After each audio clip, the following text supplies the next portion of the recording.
Qué bueno, qué bueno que estamos acá para adorar al Señor, para servirle al Señor.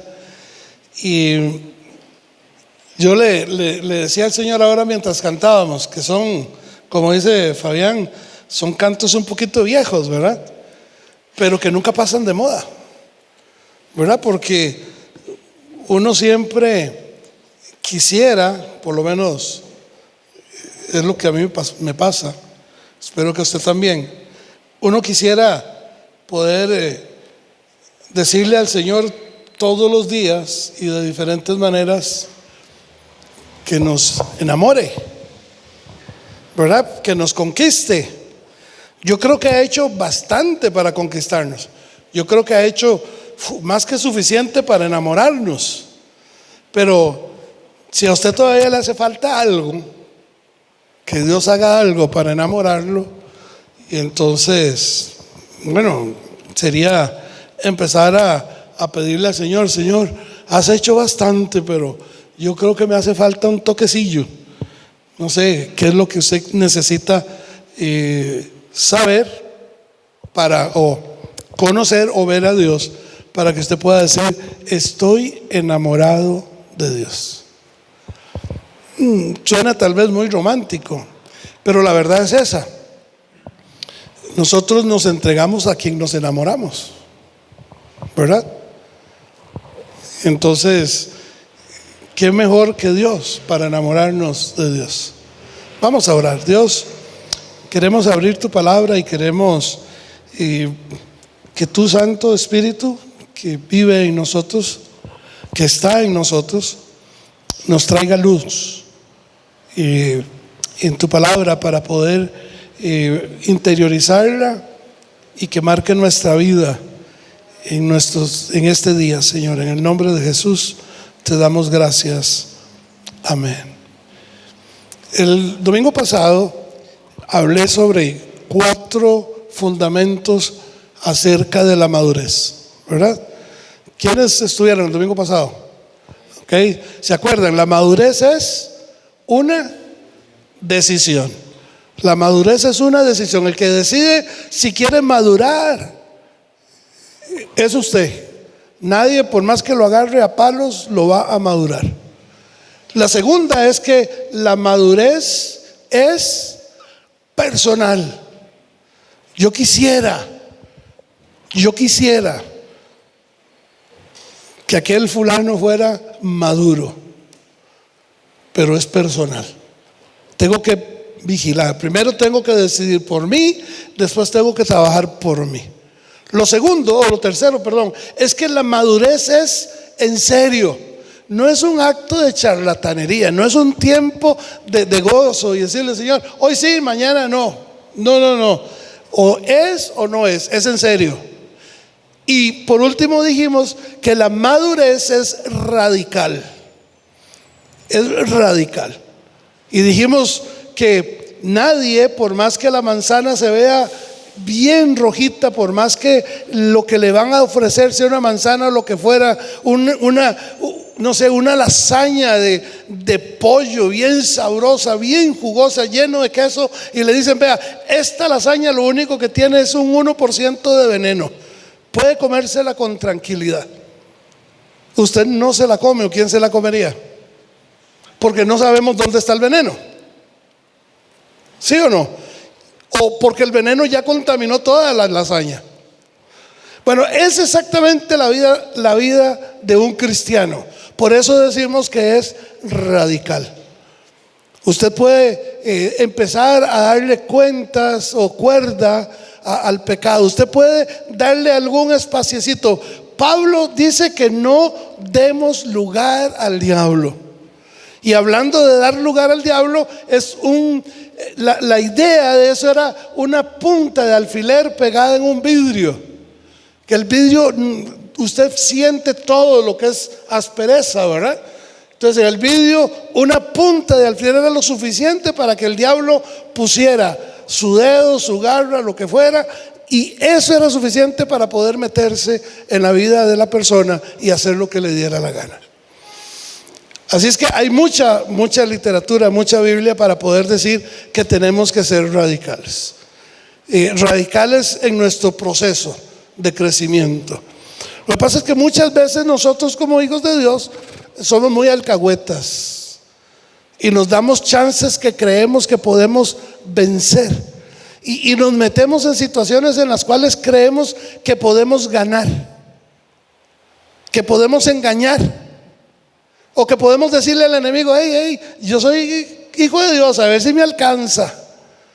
Cuando usted ya iba, el diablo ya había ido y ya venía de regreso, porque él se la sabe también de todas. Así es que no es un tema de cómo burlarse del enemigo, porque primero el enemigo ya está vencido, no hay para qué burlarnos, ¿verdad? No es hacer leña del árbol caído, ya él no tiene ningún poder, ninguna autoridad, así de sencillo y de fácil. ¿Por qué? Porque Cristo, mi Cristo, el dueño de mi vida, lo venció en la cruz del Calvario.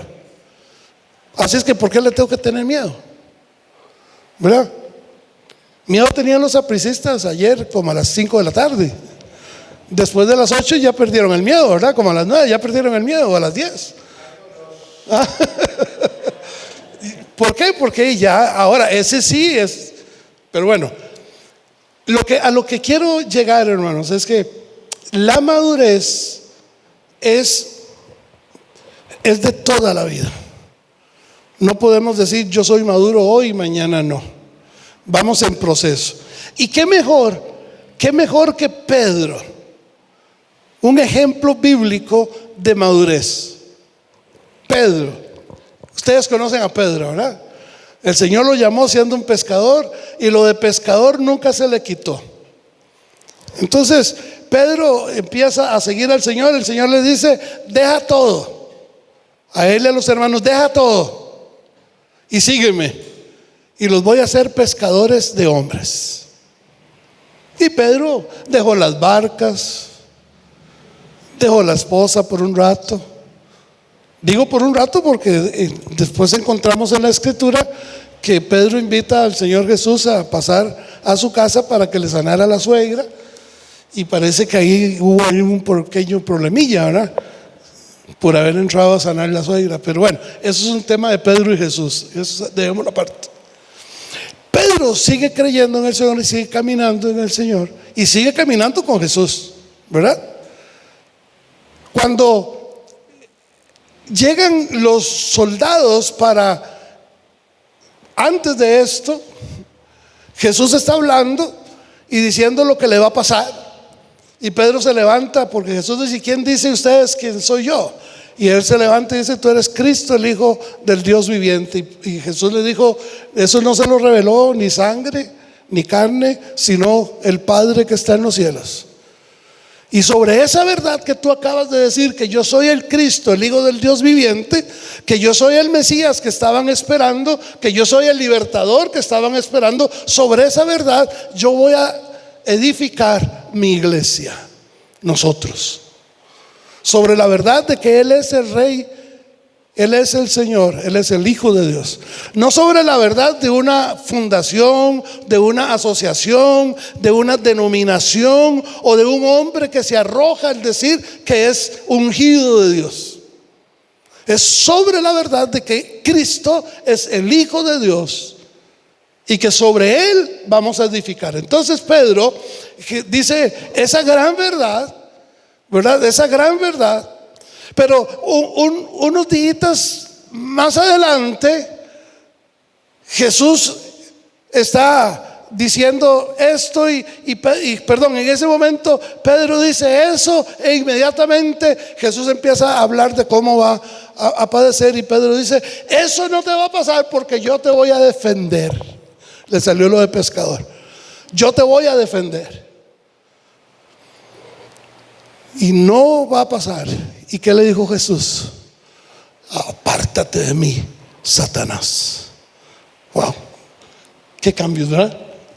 Qué cambios inmediatos. Entonces Pedro sigue al Señor. Viene el tiempo en que lo van a apresar. ¿Y qué creen? que Pedro se va delante de Jesús y se pone enfrente. ¿Y qué hace? ¿Qué hace? ¿Saca qué? Una espada para defender a Jesús. Y le cortó la oreja. Yo digo que él no iba por la oreja, él iba por la cabeza. Jesús le sopló la espada para la oreja. Óigame, pero no es que Pedro había dejado todo. No es que Pedro había dejado todo para servir al Señor. Porque para convertir o para predicar el evangelio no necesitaba espada. Andaba ahí metido todavía cosas de su pasado. Y Jesús lo reprende y le dice: no pasarán antes de que cante el gallo que tú me vas a negar 3 veces. Vea la historia. Ya Pedro estaba advertido que Satanás podía trabajar con él cuando le dijo: apártate de mí, Satanás. Pedro estaba advertido de que también él, de alguna manera, dejaba que Dios funcionara en su vida y él podía ser una fuente de bendición, declarando la verdad de que Jesús es el Cristo, el Hijo de Dios viviente.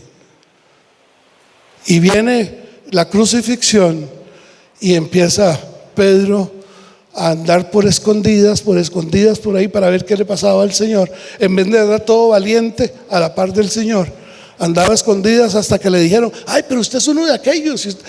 Y dice la Escritura que hasta decía palabras que no eran correctas. Hasta que apresaron al Señor, muere, Pedro se encierra y después de un rato, porque no precisamos cuántos meses fue lo que pasó, el tiempo, Pedro metido en el aposento alto con los otros discípulos. Y ese mismo Pedro que Jesús, después de estar encerrados 120 días, dice la Escritura, ¿verdad? Y Pedro dice a los demás: mire, ya yo estoy cansado, vamos a pescar. ¿Quién va a pescar conmigo? Juan 20. Y dice algunos: yo voy. Pregunto otra vez: ¿de dónde sacó la barca? Porque ya había dejado todo.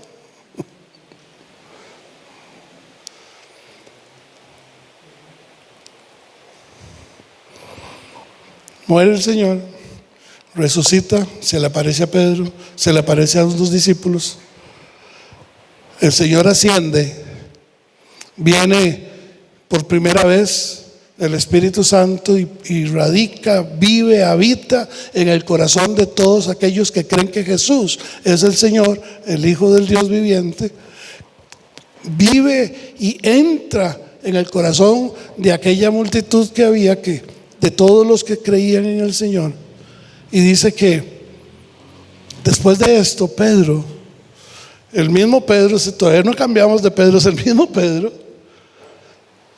se para enfrente de una multitud y Dios lo toma y Dios lo usa. Y en su primera predicación se convierte en más de 3,000 personas. Es el mismo Pedro. Mi pregunta, yo le decía al Señor: ¿qué pasó con Pedro? Y muchas veces es lo que nos pasa a nosotros. Somos los hijos iguales de Dios. Tiene que ver no con mis emociones o mis sentimientos, sino con mis decisiones. Y tiene que ver con la madurez espiritual. Yo no sé si usted se identifica como Pedro. A mí me pasa. A veces está uno aquí, a veces está uno allá. Y a veces hasta que es mejor darle la vuelta a Dios, porque fue puñica, qué vergüenza. ¿Qué van a pensar? Bueno, Pedro, en primera de Pedro, segunda de Pedro, pero en capítulo 1, quisiera que habláramos un poquito sobre madurez y sobre metas y sobre planes y claves sobre la madurez espiritual. Poniendo de ejemplo a Pedro. Quise poner de ejemplo a Pedro. Segunda de Pedro, capítulo 1, versículos de 3 al 10. Dice: todas las cosas que pertenecen a la vida y a la piedad nos han sido dadas por su divino poder, mediante el conocimiento de aquel que nos llamó por su gloria y excelencia. Por medio de estas cosas nos ha dado preciosas y grandísimas promesas para que por ellas lleguéis a ser participantes de la naturaleza divina, habiendo huido de la corrupción que hay en el mundo a causa de las pasiones. Por esto mismo poned toda diligencia en añadir a vuestra fe virtud, a la virtud conocimiento, al conocimiento dominio propio, al dominio propio paciencia, a la paciencia piedad, y a la piedad afecto fraternal, y al afecto fraternal amor. Si tenéis estas cosas y abundan en vosotros, no os dejarán estar ociosos, ni sin fruto en cuanto al conocimiento de nuestro Señor Jesucristo. Pero el que no tiene estas cosas es muy corto de vista, está ciego, habiendo olvidado la purificación de sus antiguos pecados. Por lo cual, hermanos, tanto más procurad estar firmes, procurad hacer firme vuestra vocación y elección, porque haciendo estas cosas jamás caeréis. Jamás caeréis. Entonces, ¿cómo o qué es la madurez espiritual según la Biblia? Pero primero, ¿cómo la definimos? Podemos decir que la madurez espiritual, lo que la Biblia nos enseña, es que la madurez es ser como Cristo. Ser como Cristo. Ese es el punto arriba, el ser como Cristo. Podemos enfatizar fácilmente el crecimiento de las habilidades, el conocimiento, la confianza, el carisma y la experiencia. Todo esto tiene su lugar en crecimiento. Pero el modelo de madurez, para definir madurez necesitamos ver lo que es conocimiento, lo que es crecimiento. El crecimiento, yo tengo que llegar a ser como Cristo. En madurez, dice la definición, que el modelo para poder decir que somos maduros es Cristo. Es decir, soy Cristo. Puede sonar heréjico, pero es que en el momento en que Cristo vino a mi vida, dice Él que todas las cosas son hechas nuevas. ¿Y qué es lo nuevo que hay en mí? Es Cristo. Yo me convierto en Cristo caminando en la tierra. Yo me vuelvo y me convierto en Cristo hablando a la gente. Porque ya no es que vean a Cristo, ya no es que vean a Tony, ahora es que vean a quién, a Cristo en mí. Ahora, eso yo lo entiendo aquí en mi mente, ¿verdad? En mi corazón, en mi mente. Pero ¿qué es la madurez espiritual? Entonces la madurez espiritual consiste en aprender cómo caminar en obediencia. Esto se aprende. No hay una dosis en pastilla. No hay una dosis en pastilla que te diga, tomándote 3 pastillas de estas, usted va a aprender a obedecer. Usted va a aprender a caminar en obediencia. La madurez espiritual es entonces tomar la decisión de vivir según el punto de vista de Dios en vez del punto de vista humano. Y esto nos daría para hablar el resto de la semana. ¿Cómo aprendo yo a caminar en obediencia si no conozco a Cristo? Si no conozco su palabra. Pero una cosa es conocerla y otra cosa es practicarla, vivirla. Hay muchos que conocen a Dios. La Biblia habla que qué bueno que usted cree, le dice, porque hasta el diablo mismo cree. Y a veces hasta tiembla cuando hablan de Dios en su presencia. Muchos conocen de Dios, muchos conocen a Dios, muchos han oído de Dios, muchos han hablado de Dios, pero simplemente se han quedado en un conocimiento puramente racional, teológico. Y eso no funciona, hermanos. Usted puede saberse toda la Biblia de capo a rabo. Usted puede ser obligado a memorizar la Biblia y puede saber quién es Dios, pero de conocer a vivir como Dios o a caminar en obediencia, bueno, ahí es otra cosa. Entonces, hay muchos que van a iglesias que son conocedores de Dios, que son hijos de Dios, pero que son fenómenos espirituales, nunca crecieron. Pedro dice: qué tirada con ustedes, porque teniendo o pudiendo estar comiendo sólido, hay que seguirles dando leche espiritual, ¿verdad? Y entonces hay que tratarlos con cariño. Ay, porque pobrecito mi hijo. Un bebé de 6 meses usted lo chinea, y se le hace popó en sus manos y usted se ríe, le ríe la gracia. Pero cuando tenga 18 años no le va a reír la gracia. Es su mismo hijo, es el mismo hijo suyo, pero a los 18 eso no hace gracia.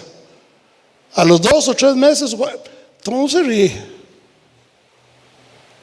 Una cosa es crecer, otra cosa es madurar. El madurar consiste en aprender. ¿Cuántos queremos realmente aprender a obedecer a Dios? Porque el obedecer a Dios es hacer lo que Dios dice que yo tengo que hacer. Me guste a mí o no, quiera o no hacerlo, lo debo de hacer si yo quiero aprender a caminar en obediencia a Dios. Y la obediencia a Dios tiene que ver con el punto de vista de Dios y no el mundo. Y les voy a poner uno nada más chiquitico, bien chiquitico. No amen al mundo, ni las cosas que son del mundo. Y dejémoslo ahí. Porque yo sí puedo pensar que muchos aman a veces más al mundo que a Dios. Y podemos demostrarlo, pero no quiero demostrar nada. La madurez espiritual es tomar la decisión de vivir según el punto de Dios en vez del punto humano. Es mi decisión. O sea, nadie lo puede criticar. Bueno, sí, muchos lo van a criticar, pero nadie lo puede juzgar. El único que juzga es Dios. A mí me critican y tratan de juzgarme, pero el único que me interesa que me juzgue y me juzgue bien es Dios. Los demás pueden criticar y juzgar si quieren. Al final, el que juzga verdaderamente es Dios. Gálatas 5:16 y el 26, el 25. Gálatas capítulo 5, versículos 16 y 25.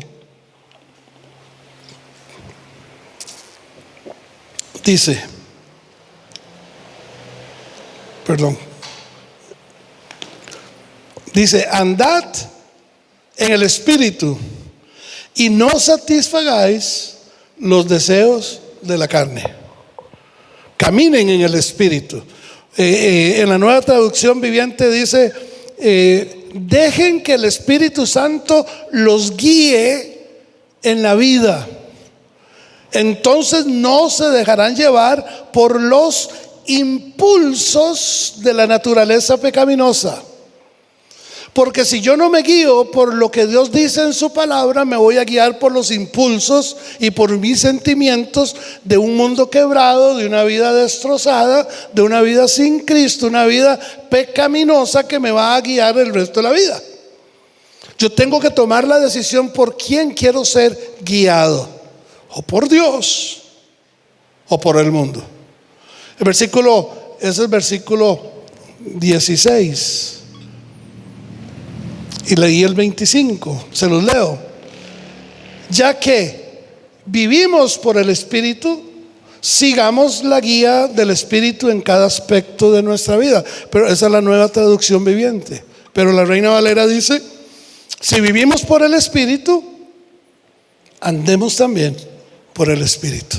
Muchos cantamos que vivimos en el Espíritu y que el Espíritu nos llena y que el Espíritu está conmigo y que es un buen compañero, etcétera, etcétera. Entonces, si yo estoy diciendo que vivo por el Espíritu y que el Espíritu de Dios vive en mí, caminemos en esa verdad.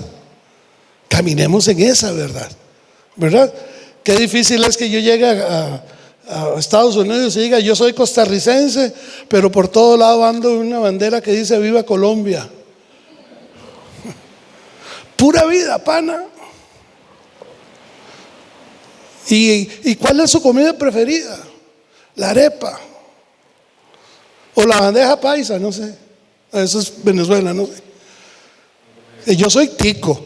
A mí me preguntan: ¿usted soy de Costa Rica? ¿Y qué? Sí, pura vida, el gallo pinto, el café, el gallo salchichón, la tortilla palmeada, ojalá una pelota de cuajada así bien rica de queso, una oye carne. A veces la gente no sabe ni qué es oye carne. ¿Cómo no van a saber la comida celestial del almuerzo en el cielo? Una buena oye carne. Bueno, madurez. Algunos pasos y algunas claves en lo que nos queda del tiempo. Pedro, en el versículo 3 dice que tenemos todas las cosas que pertenecen a la vida y a la piedad. Y todo nos ha sido dado por su divino poder, por el poder de Dios. ¿Mediante qué? El conocimiento de aquel que nos llamó por su gloria y excelencia. ¿Cuál conocimiento, hermanos? A ver, ¿cómo podemos decirle que no al mundo? ¿Por qué yo le puedo decir que no al mundo? ¿Por qué yo le puedo decir que no al pecado? ¿Por qué yo le puedo decir que no al diablo? ¿Por qué no le debo de tener temor? Primero, porque Jesús ya lo venció. Ya Él lo derrotó en la cruz. Dice que Él lo derrotó, lo desarmó. Todas las armas que el enemigo contaba para mantenernos ocultos, para mantenernos cegados, para mantenernos esclavizados, Dios en la cruz a través de su Hijo las desarmó, las deshabilitó. Es un diablo jugando de vivo con pistolas de salva o con pistolas de juguete. Porque no tiene nada que disparar, no tiene nada que actuar, no tiene nada en contra suyo. Porque todos tus pecados, todas tus faltas, todas tus iniquidades, Dios las agarró y las clavó en la cruz. Y al diablo no le dejó nada para poder reclamar acerca de tu vida. Nada, él no tiene nada que reclamar. Pero nosotros le damos permiso a él porque no hemos aprendido a vivir en obediencia a Dios. Porque no hemos aprendido a ser dirigidos por su Espíritu Santo. Ay, porque nos da miedo que nos digan panderetas, porque nos da miedo que nos critiquen de legalistas, de super espirituales, ¿verdad? No vale la pena pensar así. Cristo dice que yo debo de vivir como Él es. Pero todas las cosas que pertenecen a la vida y a la verdad han sido dados a nosotros. Usted y yo las tenemos. En Cristo, todo hijo de Dios puede estar de pie ante el Padre justificado, como si nunca hubiera pecado y como si siempre hubiera obedecido. Esto para mí es una verdad riquísima, se llama justificación. Romanos capítulo 5 versículo 1 dice: justificados pues por la fe tenemos paz para con Dios por medio de nuestro Señor Jesucristo. ¿Qué quiere decir eso? Lo que quiere decir es que yo llego al cielo, hoy le toco en la puerta al Padre y le digo: papá, es que Jesús dijo que yo podía entrar a tu presencia, ¿puedo? Y el Padre se me queda viendo y dice: Tony, qué bueno, pásale, amigo. Y usted agachadillo, vergonzoso, y el padre le dice: hey, levanta la carita. Usted nunca ha pecado, delante de mí usted nunca ha pecado. Usted no ha sido un desobediente, usted es un obediente. Y entonces, ¿yo? Si uno vuelve así como, estará hablándole a otro. ¿Yo? Porque si el Padre me ve a mí como lo que soy, ¿por qué yo no me puedo ver? ¿Por qué yo no me puedo ver? Porque no he aprendido a vivir en obediencia.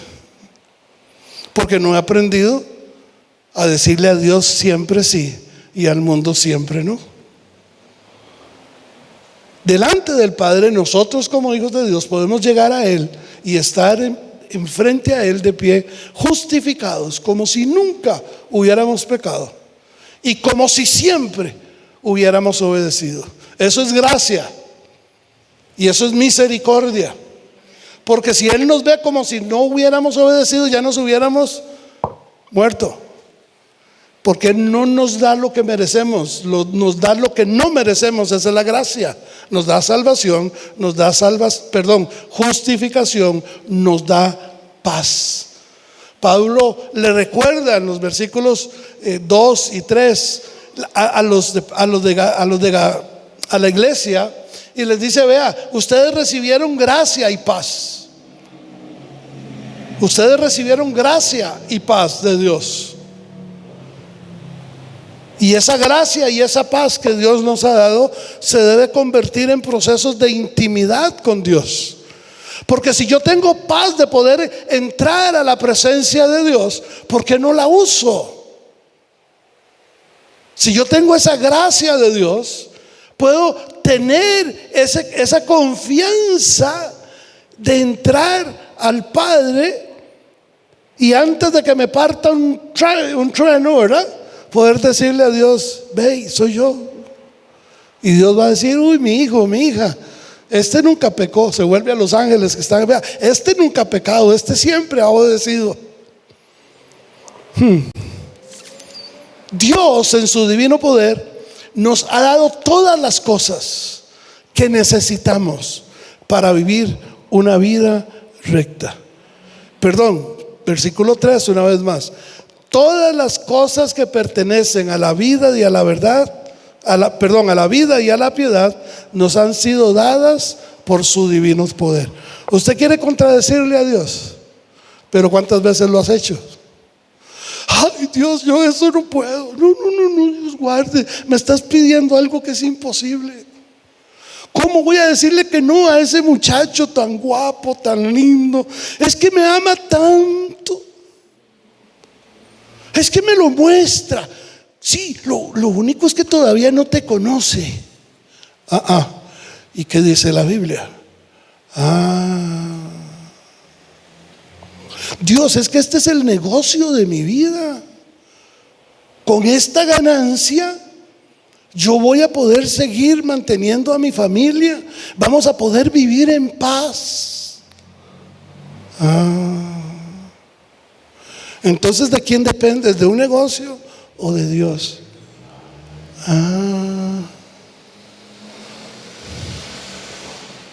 Porque Él dice que nos dio todo lo que necesitamos para vivir, para obedecerle a Él. Él lo dice, yo no. Allá usted si quiere que no. Pero en Cristo, la Biblia dice que en Cristo usted y yo estamos completos. No nos falta nada. Por eso Pablo dice: estén contentos con lo que tienen ahora. Ay, no, Pablo, perdón, es que yo también todavía me falta el 2024, el carrito, aunque sea eléctrico, no importa que sea chino, barato. Después de 5 años no funcionan bien. Bueno, algunos. Tal vez los más modernos, los más viejillos sí. Y yo me acuerdo primera vez que tuve un Geely. Y la primera vez que me senté en el Geely y me eché para atrás, en el asiento se quebró, se partió en dos. Y yo decía: uy, en un Corolla eso no pasa. Pero bueno, En Cristo nosotros tenemos todo lo que necesitamos. Lo segundo que dice Pablo, dice en el versículo 5: por esto mismo. ¿Por qué? Por todo lo que nos está diciendo acá, que tenemos paz, que somos hijos de Dios, que tenemos la justificación delante del Padre, que nos dio la gracia, que nos dio su paz y su poder, y que Él vive en mí. Por esto mismo dice: pongan toda diligencia.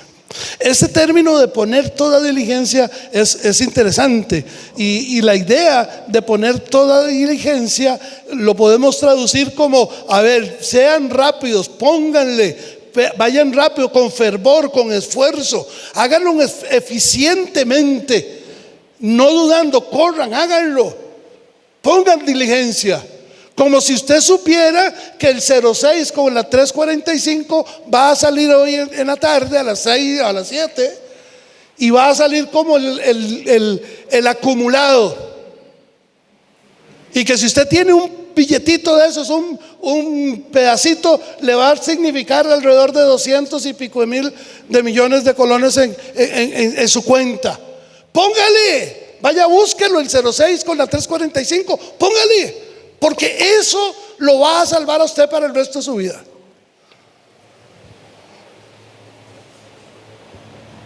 Y si yo les digo que esa fue la revelación de Dios para mí en esta mañana, en medio sueño, yo creo que por vergüenza ninguno ha salido, porque no es verdad. Yo dependo de Cristo, y yo sigo dependiendo de Él, no de la Junta de Protección Social. Para mí es más fácil pensar, es más interesante creer que Dios dice: mi Dios pues suplirá todo lo que haga falta conforme a sus riquezas en gloria.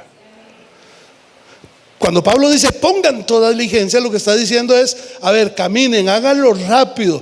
Los hijos de Dios debemos de ser animados, debemos de tomar el ejemplo que Dios dejó de sus discípulos. Cuando Él les dijo: dejen, vengan, y empezaron a trabajar. Ahora, no solamente la madurez depende de poner todo en toda diligencia, sino que también habla de una segunda parte que dice añadir. Añadir es una palabra que nació en el medio del teatro, de las fiestas, de las celebraciones de teatros, de obras de teatros dramáticas. Habían un par de actores como Sófocles y Eurípides, allá por los años 500, por ahí. Eran actores teatrales dramáticos. Entonces, cada vez que presentaban la obra, tenían que tener varios coros cantando. Y entre más grande era el coro, y entre más cantaba fuerte, entre más gente eran mejores actores. La gente los medía por los coros que tenían, los medían porque eran competencia entre ellos. Entonces salieron algunos ricachones del momento y dijeron: hey, yo apuesto por usted, yo le doy plata para que busque otro coro más grande. Y otro por allá decía: no, yo apuesto por usted, yo le voy a dar el doble para que ponga un coro más grande. Entonces empezó a cambiarse el término. En el original, gorego, empezó a cambiarse ese término por las personas que daban plata para que las obras teatrales fueran mejor. Empezó a decir: es que ese fulano es muy generoso. Ese fulano es muy generoso. Y cuando Pedro usa la palabra acá, está refiriéndose a personas muy generosas. Ahora, apliquémoslo a nosotros. La palabra añadir, a nosotros los hijos de Dios, podremos decir que es estar no estar del todo satisfechos con el mínimo que le damos a Dios. Voy a leérselos tal cual lo escribí.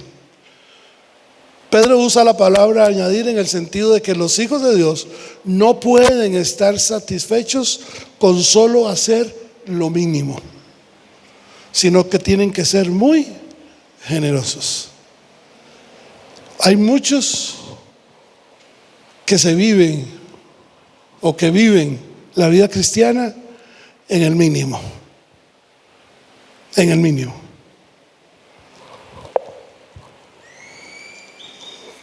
Oro 15 minutos, suficiente.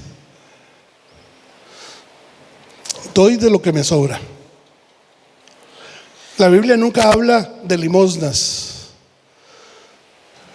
La Iglesia Católica cambió los términos de ofrendas y diezmos por limosnas, porque recogían tantas limosnas, porque habían tantos santos, que a todos los santos había que darles limosna. Entonces, a nosotros los que nos criamos en una iglesia católica, y esto no es una ofensa para ellos, es la realidad. Ahora en los últimos tiempos están hablando de diezmos, porque empezaron a ver que los evangélicos ganaban mucha plata pidiendo diezmos. Y eso tampoco es una gran verdad, ni nos debe enorgullecer esa cosa, porque hay muchos sinvergüenzas que sí están ganando plata de una manera sinvergüenza. Lo que la Biblia me está diciendo a mí como hijo de Dios es que yo tengo que decidir en primera instancia si quiero aprender a obedecer a Dios y vivir obedeciéndolo, a Dios y no al mundo. Si yo tomo la decisión de vivir obedeciéndolo, yo debo de hacerlo generosamente. ¿Qué es generosamente? Aquí no está hablando en el pasaje, no tiene una mención específica acerca de dinero, y lo vamos a ver tal vez el próximo domingo, porque ya se me fue el tiempo. Pero no habla de dinero, habla de fe, habla de virtud, habla de conocimiento, habla de otras cosas. Pero lo que sí está diciendo Pedro es que todas las cosas que nosotros hagamos, porque ya tenemos todo lo necesario, todo lo que yo decida obedecer a Dios, debo de hacerlo de manera muy generosa. Muy generosa. Muy generosa. Tengo 8 minutos y tal vez en 1 minuto les puedo decir estos 7 pasos que ahí están. En primero, la manera de añadir ¿a qué? A mi fe, porque la fe es la base de todo, ¿verdad? Si yo creo en Dios, le creo todo, porque no le puedo creer a medias. No le puedo creer unas cosas sí y otras cosas no. O le creo todo o no le creo nada.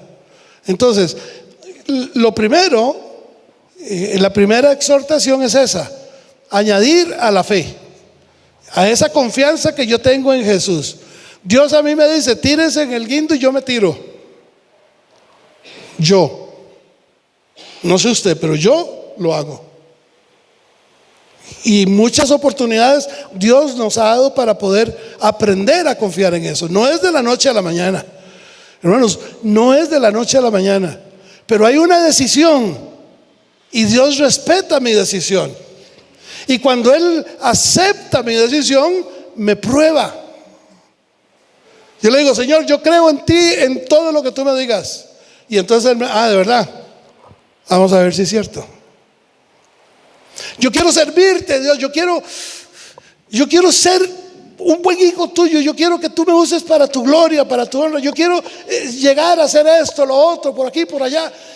Ajá, bueno, perfecto, listo. ¿Esa es tu decisión? Sí, Dios, esa es mi decisión. Probémoslo.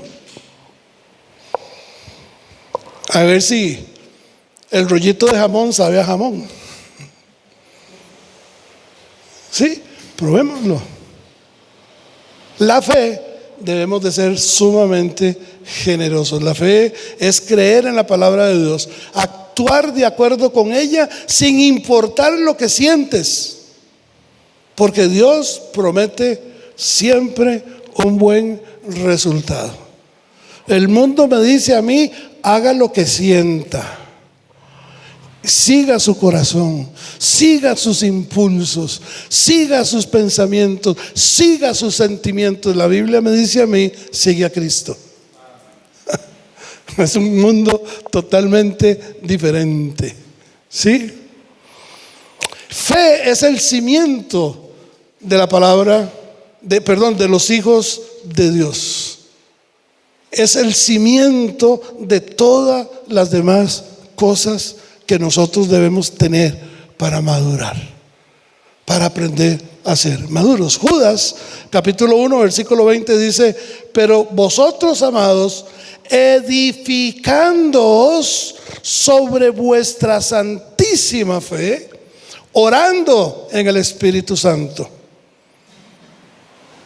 La exhortación de Pedro es a que seamos sumamente generosos en nuestra fe. Sumamente generosos en todo.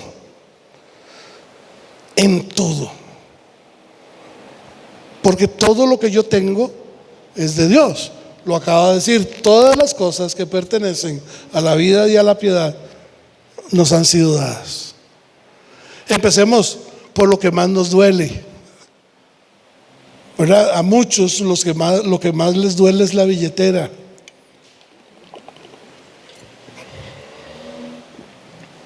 Y yo hablo con mucha confianza del dinero dentro de la iglesia, porque ustedes me conocen. Nosotros no somos de estar pidiendo y pidiendo dinero. Si la vemos a palitos, como la hemos estado viendo, pronto vamos a dar un informe también financiero, y la hemos estado viendo a palitos, pero Dios nos ha dado la sabiduría de poder hacer cosas, como la feria de ayer, la venta de garaje de ayer. Todo lo que ustedes donaron, lo que se consiguió donado, que Dios trajo algunas cosas para donar, se vendió. No se vendió todo. Ahora hay una bodega, ya no hay oficina pastoral, ahora hay una bodega, literalmente hay una bodega. Porque en la bodeguita que hay ahí, yo estoy casi pensando en que en la bodeguita quepo yo y dejamos aquello como bodega. Pero gloria a Dios, porque nos da cosas para hacer, creyendo en que Él es el que nos las ha dado, ¿sí? Ayer tuvimos la oportunidad de hacer una feria. Se vendieron cosas. Algunos estábamos, me incluyo, un poquito afligidos, como a las 10 de la mañana, que no había aparecido nadie. Y eran las 11 y poquita gente, ¿verdad? Porque quedamos muy mal acostumbrados a que la primera vez a las 9 de la mañana ya había gente aquí comprando. Y creíamos que iba a ser igual. Pero fe es esta confianza. Yo creo en Él. Él dice que Él es mi proveedor. Él dice que Él es el que me da todo lo que necesito. Él dice que Él es el que satisface todas mis necesidades. Pero no dice que yo debo quedarme cruzado de brazos, esperando a ver de dónde cae el chayote o el bollo de pan. Los tiempos del maná ya pasaron. Los tiempos de las codornices ya pasaron. Nosotros necesitamos creer. Sí, creer que si Dios me da un trabajito donde solo gano 250,000 colones, Él sabe cuáles son mis necesidades, y con 250,000 colones a mí me va a alcanzar para poder vivir. Y con 250,000 colones yo le voy a poder dar a Él generosamente de lo que Él me ha dado, porque Él promete que siempre nos va a seguir sustentando. ¿Están conmigo todavía? ¿Usted me cree? No importa si me cree o no. Yo le voy a decir como dice Dios. Si usted cree que la palabra de Dios dice que nosotros podemos darle a Él con liberalidad, podemos darle a Él con libertad, podemos darle a Él en abundancia, dice la palabra que Él nos va a responder de la misma manera. Ahora, no le demos a Él, porque a veces le decimos: Señor, sabes multiplicar, ¿verdad? Porque yo te voy a dar el 10% de lo que tú me diste, me tienes que devolver el 100. Y Dios le va a decir: perdón, yo te di el 100, ¿De dónde me estás dando el 10? ¿De dónde? Cuando me des el 10 de lo que tú ganas con tus propias fuerzas, te multiplico el 100. Pero mientras sea yo el que te dé el 100, el 10 que me das es una mezquindad. Porque hay que hacerlo generosamente. Ay, Dios, es que no sé si me va a alcanzar. Créanle en Dios. Él dice que Él es el que suple. Él dice que Él es el que suple. Él es el proveedor. Fe. La segunda, o la dejo en fe. Los dejo con fe. Nada más. A los demás pasos debemos agregarlos en nuestra madurez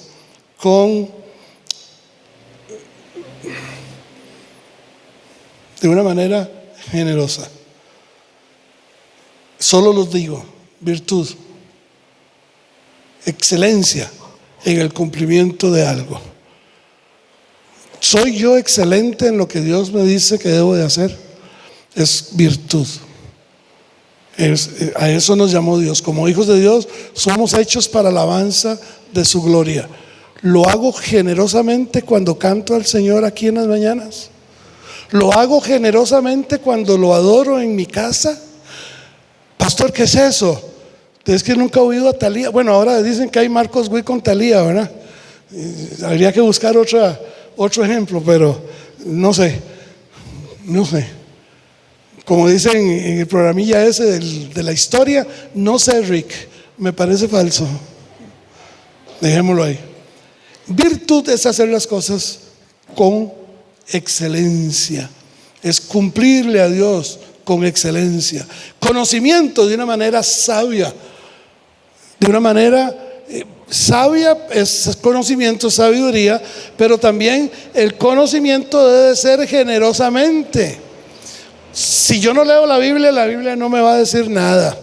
Si yo no estudio la Biblia no me va a decir nada. Se va a llenar de polvo y tal vez de cucarachas, pero no me va a decir nada. Necesito estudiarla generosamente. Eso quiere decir que debo sacar mi tiempo, debo invertir en un diccionario bíblico. Ahora que tenemos la tecnología a las manos, hay tanta cosa buena y tanta cosa tonta que usted puede ver dentro de la tecnología, que usted tiene que entender y ser sabio para discernir qué es lo bueno y qué es lo malo. Conocimiento, agréguelo de una manera extraordinaria. Dominio propio, eso lo traducen como templanza, como tener las cosas bajo control. Mi ira, mi orgullo, mis sentimientos, mis deseos, mis anhelos, yo tengo dominio propio.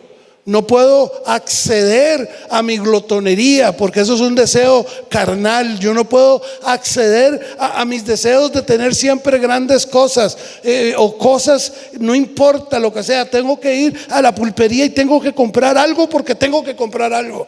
No, dominio propio es aprender a decir no a lo que le tengo que decir no y decir sí a lo que tengo que decirle que sí. Es dominio propio. Es decirle sí a Dios, no al mundo. Al dominio propio, paciencia, que eso es aguante con alegría, dice la traducción. Alégrese, aguante, porque usted tiene que tener paciencia. Es perseverancia, es constancia. Podríamos decir que la muerte de Cristo fue en vano sin la resurrección, y la paciencia es en vano sin esperanza. Yo soy paciente porque espero que Él regrese. Lo han dicho más de 4,000 años. Pero yo sigo creyendo que Él va a venir y va a venir por mí. Tengo paciencia, esperando. Tengo una esperanza gloriosa, una esperanza de lo que Él dijo, que había resucitado y que había ascendido. Es verdad. Tengo esperanza que cuando Él dijo que el diablo lo había dominado, lo había matado, lo había destruido y lo había desarmado, eso es verdad. Tengo esperanza de que me le puedo enfrentar al enemigo y este tiene que huir, porque no lo hago en mi nombre, lo hago en el nombre de Él. Eso es esperanza, eso es paciencia, piedad. amor. Piedad tiene que ver con la adoración, con la reverencia, con la semejanza a Dios. Debo de ser diligente y esforzado. Piedad tiene que ver con mi relación con Dios. De la palabra piadoso, ¿verdad? Que a veces a los que ven así como medio santitos, dice, él es piedoso. Pero la piedad va también en mi trato con las personas. Debemos de ser sumamente generosos. Y los últimos dos, mira, me quedé en fe. Ahí está: virtud, conocimiento, paciencia, piedad, afecto fraternal. El afecto fraternal tiene que ver con practicar el amor. Practicar el amor entre nosotros. Practicar el amor a los que están allá afuera. A los que entran, cómo los recibimos. Yo tengo testimonios de gente que nos ha dicho: es que llegar a la iglesia de CCF se siente amor. Lo reciben a uno con cariño, con una sonrisa. Si toda la gente que ha dicho eso, si el 50% que ha dicho eso estuviera aquí, necesitaríamos las 4 bodegas 2 veces por semana. Pero a veces no nos alcanza solo con el amor fraternal.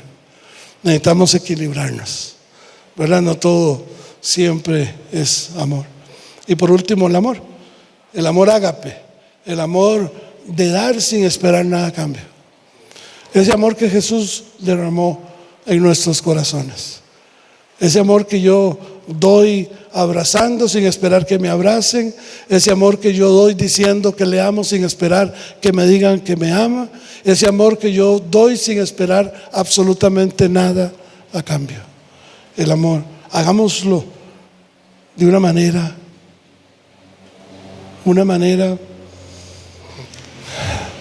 grandiosa.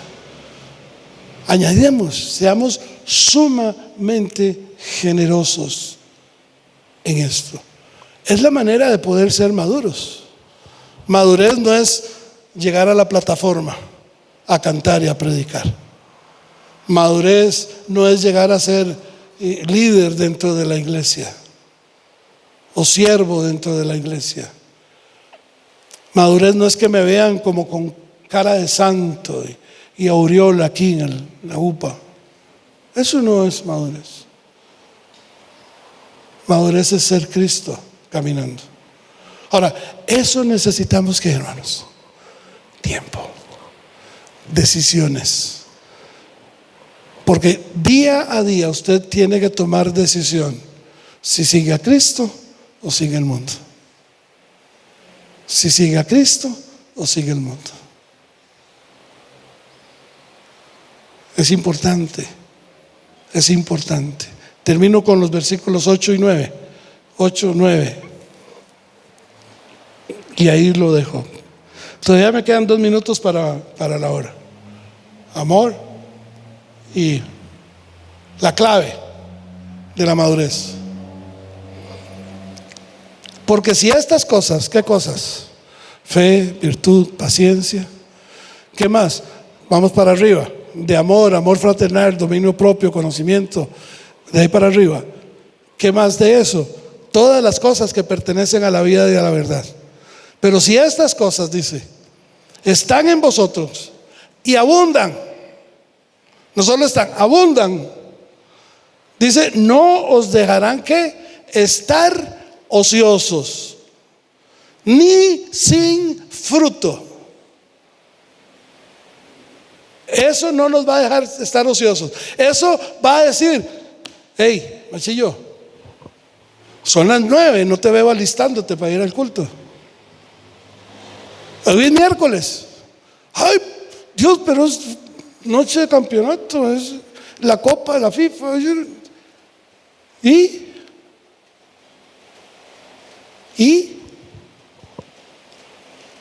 si tienen estas cosas y abundan, no los dejarán estar ociosos,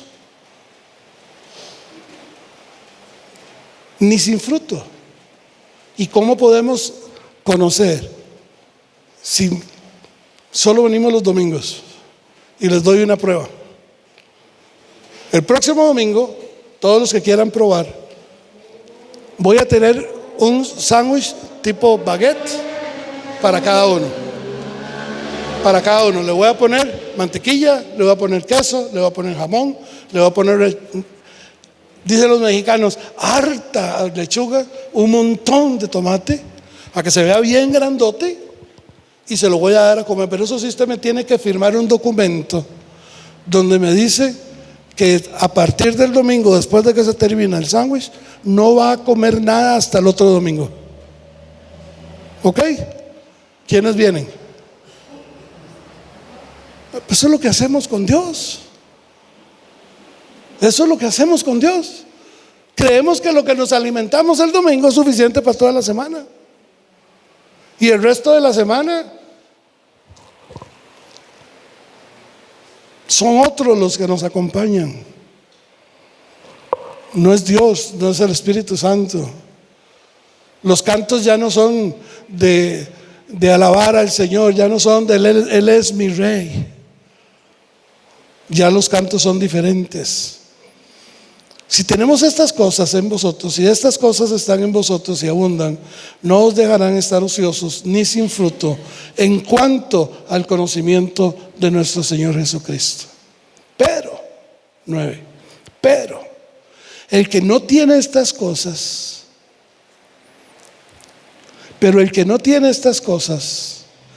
tiene la vista muy corta, es ciego, habiendo olvidado la purificación de sus antiguos pecados. Lo que le está diciendo Pedro a aquellos es que a ustedes se les olvidó que la gracia de Dios y la misericordia les perdonó todos sus pecados. Por eso es que podemos estar delante del Padre como si nunca hubiéramos pecado y como si siempre hubiéramos obedecido. ¿Sí? El que no tiene estas cosas es un ciego. En una versión, Palabra de Dios para Todos, dice: es ciego, es tonto y se le olvidó que Dios lo perdonó. ¿Cómo olvidarnos, hermanos, estas cosas? ¿Cómo olvidarnos? Porque el que hace estas cosas, dice el versículo 10 al final, porque por lo cual, hermanos, tanto más procurad hacer firmes vuestra vocación y elección, porque haciendo estas cosas, ¿qué dice? No caeréis jamás. Entonces eso me da mi pie para decir que el que cae es porque no tiene las demás cosas. El que hace estas cosas dice: no caeréis jamás. El diablo no nos podrá hacer tropezar. Madurez, eso es madurez. Ser diligentes, estar ocupados, creciendo siempre en Dios, aportando, añadiendo a nuestra vida en Cristo de manera generosa, muy generoso, muy generoso. Entonces podremos hacer o podremos caminar confiadamente en Él. Maduro no es el que va muchos años a la iglesia. La madurez es el que muestra a Cristo. Yo veo muchos evangélicos, cristianos metidos en iglesias que no se parecen en Cristo para nada y tienen años de estar ahí metidos. El Hijo de Dios muestra quién es el que vive. Por eso nosotros decimos que somos llamados a mostrar que hay vida en Jesús, que mi vida es Jesús en mí y yo debo mostrarla a los demás. ¿De qué manera? Generosamente, muy generosamente, mostrárselo a los demás. Oramos. Señor, gracias por tu palabra, Señor, porque nos reta a ser como tu Hijo Jesús, cada día mejor, cada día más como tu Hijo Jesús. No es imposible, Dios, no lo es, porque tú nos has capacitado y nos has dejado todo lo que necesitamos para poder hacerlo. Ayúdanos a tomar las decisiones correctas en el momento correcto. Ayúdanos, Señor, cada día ser como Cristo. En el nombre de Jesús te damos gracias. Amén.